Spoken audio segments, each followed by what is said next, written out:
હવે સાંભળીએ પ્રાસંગિક. આજનો વિષય છે બંધારણના ઘડવૈયા ડોક્ટર બાબા સાહેબ આંબેડકર. સંપાદન અને પઠન કરી રહ્યા છે અશરફ નથવાણી.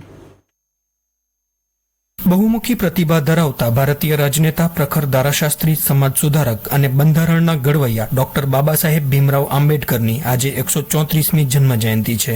તેમનો જન્મ 14 એપ્રિલ 1891ના રોજ થયો હતો. તેમના પિતાનું નામ રામજી સકપાલ અને માતાનું નામ ભીમાબાઈ હતું. 1907માં મેટ્રિકની પરીક્ષા પાસ કર્યા બાદ વડોદરા રિયાસતના રાજવી સયાજીરાવ ગાયકવાડ ત્રીજા દ્વારા આપેલ શિષ્યવૃત્તિથી ઉચ્ચ શિક્ષણ માટે મુંબઈની એલ્ફિન્સ્ટન કોલેજમાં દાખલ થયા, જ્યાંથી 1913માં મુંબઈ યુનિવર્સિટીની BA પદવી હાંસલ કરી. 1913 થી 16ના સમયગાળા દરમિયાન અમેરિકાની કોલંબિયા યુનિવર્સિટીમાં ડોક્ટરેટની પદવી માટે અભ્યાસ કર્યો. વર્ષ 1917માં ત્યાંથી PhDની પદવી પ્રાપ્ત કરી સ્વદેશ પાછા ફર્યા. તે પૂર્વે 1916માં ઇંગ્લેન્ડથી બેરિસ્ટર થવા માટે સત્ર ભર્યા અને લંડન સ્કૂલ ઓફ ઇકોનોમિક્સની DScની પદવી પ્રાપ્ત કરી.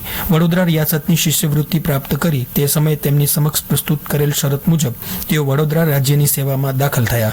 ત્યારબાદ ત્યાંની નોકરી છોડીને તેઓ મુંબઈમાં વકીલાત કરવા ગયા. 1918 થી 20 એમ 2 વર્ષના ગાળામાં તેમણે ત્યાંની સિડનહામ કોલેજમાં અર્થશાસ્ત્રનું અધ્યાપન કર્યું. 1926માં તેઓ મુંબઈની સરકારી લો કોલેજમાં અધ્યાપક તરીકે જોડાયા અને તે સાથે જ જાહેર જીવનની તેમની કારકિર્દીની શરૂઆત થઈ. દરમિયાન 1928માં તેમણે ડિપ્રેસ્ડ ક્લાસ એજ્યુકેશન સોસાયટીની તથા દલિતો માટેના છાત્રાલયની સ્થાપના કરી. સમય જતાં મુંબઈમાં 1946માં પીપલ્સ એજ્યુકેશન સોસાયટીની જે સ્થાપના થઈ તેની પૂર્વ ભૂમિકા 1928માં તેમના આ બે કાર્યોમાં જોવા મળે છે. તેના જ ભાગરૂપે પરંતુ તેનાથી વિશાળ ફલક પર 1936માં તેમણે ઇન્ડિપેન્ડન્ટ લેબર પાર્ટી નામના રાજકીય સંગઠનની સ્થાપના કરી. આ પૂર્વે 1931માં ગોળમેજી પરિષદમાં ભાગ લેવા માટે તેમણે ઇંગ્લેન્ડનો પ્રવાસ ખેડ્યો હતો.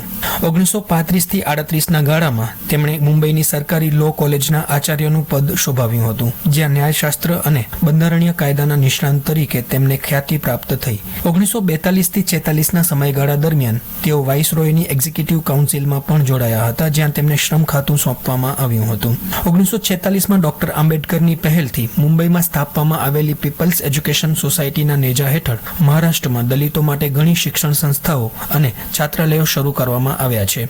ઓગસ્ટ 1947માં ભારતને સ્વતંત્રતા મળી ત્યારબાદ પંડિત જવાહરલાલ નહેરુના નેતૃત્વ હેઠળ આઝાદ ભારતની જે પ્રથમ સરકાર કેન્દ્રમાં રચાઈ તેમાં ડોક્ટર આંબેડકરને કાયદા ખાતું સોંપવામાં આવ્યું હતું. સાથોસાથ સ્વતંત્ર ભારત માટે બંધારણનો જે મુસદ્દો બંધારણ સમિતિ દ્વારા ઘડવામાં આવી રહ્યો હતો તે મુસદ્દા સમિતિના ચેરમેન પદે ડોક્ટર આંબેડકરની વરણી કરવામાં આવી. 9 ડિસેમ્બર 1946માં પ્રથમવાર બંધારણ સભા દિલ્હીમાં મળી. 29 એપ્રિલ 1947માં બંધારણ સભાએ અસ્પૃશ્યતાને કાયદા દ્વારા ભારતમાંથી નાબૂદ થયેલી જાહેર કરી. અનેક મુશ્કેલીઓ અને નાદુરસ્ત તબિયત વચ્ચે પણ ડોક્ટર આંબેડકર અને બંધારણ સમિતિએ ફેબ્રુઆરી 1948ના છેલ્લા અઠવાડિયામાં ભારતના બંધારણની કાચી નકલ તૈયાર કરી અને બંધારણ સભાના પ્રમુખ ડોક્ટર રાજેન્દ્ર પ્રસાદને સુપ્રત કરી. બંધારણના કાચા મુસદ્દાને દેશના લોકોની જાણ માટે અને તેઓના પ્રતિભાવો જાણવા માટે 6 માસ સુધી જાહેરમાં મૂકવામાં આવ્યો. 4 નવેમ્બર 1948ના રોજ ડોક્ટર આંબેડકરે ભારતના બંધારણને બંધારણ સભાની બહાલી માટે રજૂ કર્યું.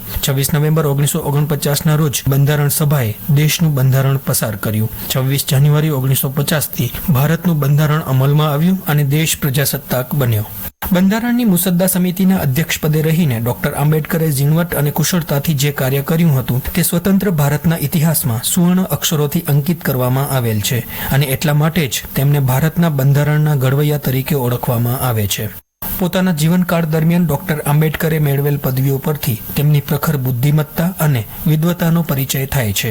વિશ્વવિખ્યાત લંડન સ્કૂલ ઓફ ઇકોનોમિક્સમાંથી તેમણે DScની પદવી પ્રાપ્ત કરી. તે ઉપરાંત બેરિસ્ટર ઓફ લોની પદવી પણ ઇંગ્લેન્ડમાંથી પ્રાપ્ત કરી હતી. આમ તેમની કુલ પદવીઓમાં MA, PhD, DSc, DLitt, LLB, barrister at લોઝનો સમાવેશ થાય છે. 1952માં તેમની શૈક્ષણિક માતૃસંસ્થા કોલંબિયા યુનિવર્સિટીએ તેમને ઓનરરી ડોક્ટર ઓફ લોઝની પદવી આપી હતી.